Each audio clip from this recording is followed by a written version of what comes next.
नमस्कार, स्वागत है आप लोगों का उत्कृष्ट क्लासेस में। मेरा नाम है उत्तम कुमार और लक्ष्य बैच का पहला क्लास है ये, जिसमें हम लोग राजनीति विज्ञान से स्टार्ट कर रहे हैं। और ये बैच पूरी तरीके से बिहार पुलिस के लिए है, जो वैकेंसी आई है 19,838। तो इसमें जो सिलेबस दिया गया है वो 9th और 10th का ही है, SCRT बेस्ड है, तो बहुत ईजी सिलेबस है। लेकिन उससे ज़्यादा इंपॉर्टेंट ये है कि सिलेबस एटलीस्ट पता होना चाहिए जो भी तैयारी कर रहे हैं। अगर आपको सिलेबस नहीं पता है और आप केवल पढ़ते जा रहे हैं, सारे आर्टिकल याद कर रहे हैं, भाग 1 से लेकर भाग 22 तक सबको याद कर रहे हैं, पूरे 1 से लेकर के 395 आर्टिकल तक पूरा रट गए और पता चला कि आर्टिकल से 2 ही सवाल आता है, क्योंकि उतना इंपॉर्टेंट है ही नहीं। इसका सिलेबस पहले ऑलरेडी डिसाइड कर दिया गया है कि आपको कहाँ सवाल क्या आने वाला है। तो किसी भी सब्जेक्ट और किसी भी एग्ज़ाम का तैयारी करने से पहले आपके पास आपके सामने हमेशा सिलेबस हो और PYQ हो, आपका प्रीवियस ईयर क्वेश्चन जो पुराने सवाल हैं वो होने चाहिए। अगर ये दोनों नहीं है तो आपका मेहनत जो है वो गलत दिशा में जाएगा और कोई फ़ायदा नहीं होगा उस मेहनत का, क्योंकि जब तक सिलेबस आपके सामने है नहीं, आपको नहीं पता चलेगा कि क्या तैयारी करना है, क्या पढ़ना है और क्या छोड़ना है। पढ़ने के लिए बहुत कुछ है, सबसे ज़्यादा इंपॉर्टेंट जो तैयारी में रहता है उसमें इंपॉर्टेंट ये है कि छोड़ना क्या है। अगर आप छोड़ने को नहीं जानते हैं कि क्या छोड़ना है और क्या पढ़ना है, तो आप नहीं आप सिलेक्शन से बहुत दूर हैं। इसलिए सबसे पहले इंपॉर्टेंट है कि हम लोग क्या छोड़ना है, जो नहीं पढ़ना है उसको साइड रखो, क्योंकि उसको देखने का, उसमें मेहनत करने का, भले वो कितना भी इंटरेस्टिंग लग रहा हो, कितना भी अच्छा लग रहा हो, उसको हम लोग जब एग्जाम सिलेक्शन हो जाएगा उसके बाद आराम से उसको देखेंगे, पढ़ेंगे। हो सकता है उसमें आप PhD कर लें, ऑनर्स कर लें, वो अलग बात है। अभी अगर हमारा टारगेट एग्जाम है तो एग्जाम को पहले हम लोग सिलेबस रिकॉर्डिंग खत्म करके सारे प्रैक्टिस करेंगे MCQ के थ्रू, प्रीवियस ईयर्स क्वेश्चन को सॉल्व करेंगे, क्वेश्चन सेट्स बनाएंगे, तब जा करके हम लोग एग्जाम क्लियर होगा। तो देखने पहले राजनीति विज्ञान में जो सिलेबस है वो क्या है। सिलेबस में जो हम लोग को पहले बता दिया गया है कि जो सिलेबस होगा वो 9th और 10th के अकॉर्डिंग होगा, है ना। 9th एंड 10th के अकॉर्डिंग होगा और उसमें भी SCERT NCERT पहले चलता था, अभी SCERT हो गया है। ये बिहार बोर्ड के लिए है। और इसमें जो हम लोग राजनीतिक विज्ञान को है ना, दो भाग में बांट सकते हैं। पहला है कि संविधान, हमारा देश जो संविधान के हिसाब से चलता है, वो संविधान के अकॉर्डिंग संविधान कैसे बना, संविधान का स्रोत क्या था, संविधान सभा क्या है, कितना समय लगा इसको बनने में, कैसे कैसे विकास हुआ संविधान सभा संविधान का।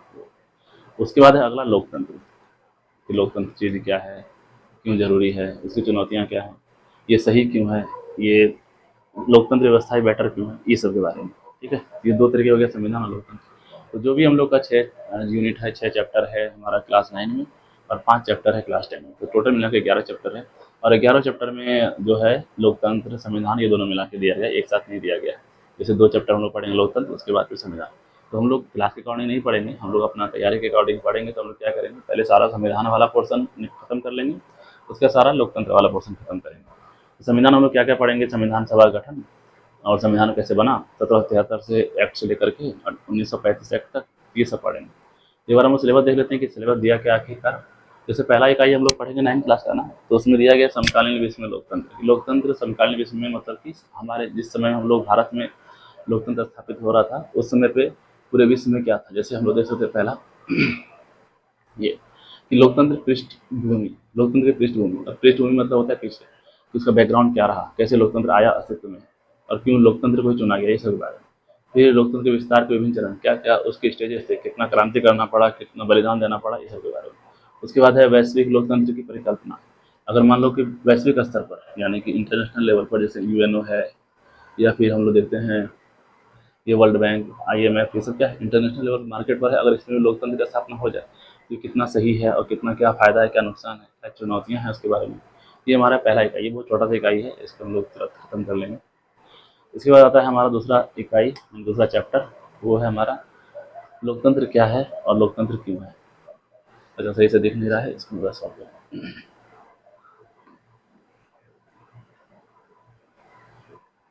अभी उम्मीद करते हैं दिख रहा होगा।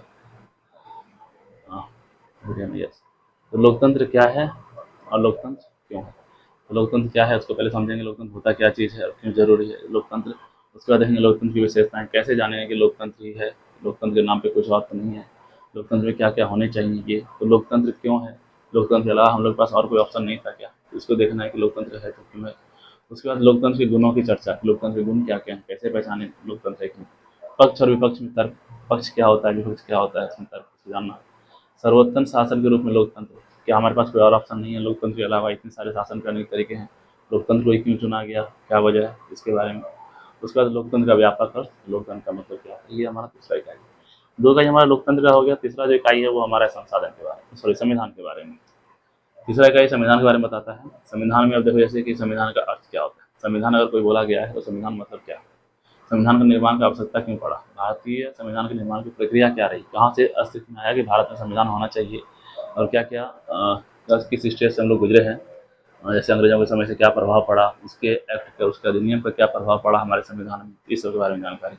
भारतीय संविधान और देशों के संविधान से अलग क्यों है, इतना बड़ा संविधान क्यों है, और ये इतने देशों से लिया क्यों गया, इसकी क्या विशेषताएं हैं, इसमें कुछ तो अलग होगा अलग देशों से, उसके बारे में जानकारी। ये था संविधान वाला। चौथा चैप्टर फिर से आता है हमारा लोकतंत्र के बारे में। ठीक है, चौथा लोकतंत्र में क्या है, चुनाव की जरूरत क्यों है, कि ऐसा क्यों नहीं है कि सरकार एक बार बने और फिर वो हमेशा की सरकार रहे, या फिर जन प्रतिनिधि का चुनाव क्यों होता है, डायरेक्ट जनता ही क्यों नहीं वोट करती है, उसका क्या समस्या है, या फिर राजनीतिक प्रतिस्पर्धा का औचित्य, यानी राजनीतिक प्रतिस्पर्धा क्यों है, यहाँ पे कंपटीशन क्यों किया गया कि हाँ राजनीतिक प्रतिस्पर्धा हो, कंपटीशन हो। उसके बाद भारत में चुनाव प्रणाली, भारत का चुनाव प्रणाली कैसा है, उसमें क्या क्या है, जैसे पहला चीज दिया गया है निर्वाचन। निर्वाचन का मतलब क्या होता है, मतदाता सूची क्या है, अभियान क्या होता है, मतदान क्या होता है, मतगणना क्या होता है, ये सब चीज़ें है ना तथ्य रूप से एग्जाम में डायरेक्ट पूछा जाएगा। मतदान और मतगणना क्या अंतर है, मतदाता सूची में आप क्या समझते हैं, उसमें किसको रखा जाता है, जो खड़े होते हैं चुनाव में उम्मीदवार उसको उसका नाम दिया जाता है, या जो वोटिंग करने वाले उम्मीदवार जो वोटर्स हैं उनका नाम दिया जाता है, किसका नाम होता है, निर्वाचन मतलब क्या होता है, ये सब चीज़ें आपको एग्जाम में डायरेक्ट तथ्य के रूप में पूछ दिया जाएगा, किसका मतलब क्या है। उसके बाद है चुनाव आयोग। चुनाव आयोग क्या होता है, चुनाव का काम क्या है, उसका महत्व क्या है, चुनाव आयोग में क्या संगठन है, कैसे कैसे लोग हैं, कैसे उसमें नियुक्ति होती है, इसके बारे में जानकारी। उसके बाद है स्वतंत्र चुनाव आयोग। हमारे देश में स्वतंत्र चुनाव आयोग है कि नहीं है, चुनाव आयोग है तो क्यों है, क्यों जरूरत पड़ा स्वतंत्र रखने का, इस सब के बारे में, फिर उसकी चुनौतियाँ और निष्पक्ष चुनाव की चुनौतियाँ क्या क्या है, स्वतंत्र और निष्पक्ष। ये था हमारा चैप्टर 4। इसके बाद है चैप्टर 5। चैप्टर 5 संसद की लोकतंत्र की संस्थाएं। संस्थाएं जैसे संस्थाएं क्या क्या, संसद है, राष्ट्रपति है, उच्चतम न्यायालय और तीनों संस्थाओं का समन्वय। संसद क्या करता है, संसद का काम है कानून बनाना, इसको आता है विधायी में। ठीक है, संसद किस में आता है, विधायी में, कि कैसे कानून बनाते हैं, क्या क्या उसमें कानून होना चाहिए, न्याय कानून। राष्ट्रपति, प्रधानमंत्री, मंत्रिपरिषद, डीएम, पुलिस, ये सब किस में आता है, कार्यपालिका में। इसका काम क्या है, जो भी कानून बनाया गया है संसद के द्वारा उसको पूरे देश में लागू करना चारों तरीके से। उच्चतम न्यायालय इसको किस में आता है, ये न्यायपालिका में आता है। अब न्यायपालिका, अब तीनों संस्थाओं का संबंध, न्यायपालिका का क्या काम है, कौन किस पे क्या नजर रख सकता है, कौन किस में कितना हस्तक्षेप कर सकता है, इस सब के बारे में जानकारी 5 अध्याय। इसका छठा अध्याय है लोकतंत्र के अधिकार। अधिकार क्या होता है, संविधान में अधिकार जरूरी क्यों है, इसमें लोकतंत्र में अधिकार की जरूरत क्या है, मौलिक अधिकार, अधिकारों में दायरा क्या है, या फिर सूचना अधिकार क्या होता है, और मानवाधिकार क्या होता है, यानी ह्यूमन राइट्स, आरटीआई क्या है, फंडामेंटल राइट्स क्या है, इसके साथ ही डीपीएसपी, फंडामेंटल ड्यूटीज, ये सब किसमें आ गया, संविधान वाले चैप्टर। ये था हमारा क्लास 9 का। इतना जो चैप्टर जो हम लोग पढ़ा हम लोग, वो क्या है क्लास 9 के लिए, क्लास 9 में हम लोग इतना पढ़ेंगे। ठीक है, इसके बाद आता है हमारा क्लास 10। क्लास 10 में जैसे देखते हैं, क्लास 10 में पहले स्टार्ट होता है लोकतंत्र राजनीतिक से, जैसे कि सत्ता के साझेदारी। सत्ता की साझेदारी क्या है, क्या लोकतंत्र में द्वंद्व का तत्व अंतर्निहित है, सत्ता की साझेदारी में क्या कार्य प्रणाली है, लोकतंत्र में सत्ता विभाजन का उपबंध क्या है, इस सब बारे में ये पहला चैप्टर है तुम्हारा क्लास 10 का।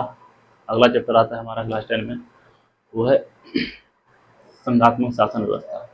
संघात्मक व्यवस्था कैसे सहायक है राष्ट्रीय एकता में, राष्ट्रीय एकता को बनाए रखने के लिए केंद्र का मजबूत होना क्यों जरूरी है, क्यों केंद्र ऐसा चाहिए जो कि कभी सब पे कंट्रोल कर सकता है, हर एक राज्य पे, हर एक प्रांत पे, क्यों ऐसा है कि जो राज्य है वो टूट के अलग नहीं हो सकता राष्ट्रीय एकता बनाए रखने के लिए। विकेंद्रीकरण, विकेंद्रीकरण से क्या समझते हैं, राष्ट्रीय एकता के मूल्यों का समर्थन क्या है, यह सामाजिक समूहों को कैसे सन्निहित करता है लोकतंत्र, इस बारे में। और सबसे इम्पोर्टेंट, बिहार में पंचायती राज व्यवस्था, पंचायती राज क्या है, कितने स्तर होते हैं, कैसे होता है, चुनाव क्या होता है, फंड कहाँ से आता है, क्या काम है उनका, क्या महत्व है उनका, क्या भूमिका है, ये सारी चीज़ें पंचायती राज इकाई 2 में। उसके बाद आता है इकाई 3। इकाई 3 है लोकतंत्र में प्रतिस्पर्धा एवं संघर्ष। क्या होता है प्रतिस्पर्धा, क्या होता है संघर्ष, जन संघर्षों की भूमिका क्या है, राजनीतिक दल क्या है, राष्ट्रीय और क्षेत्रीय राजनीतिक दल में अंतर क्या है, ये सब के बारे में जानकारी।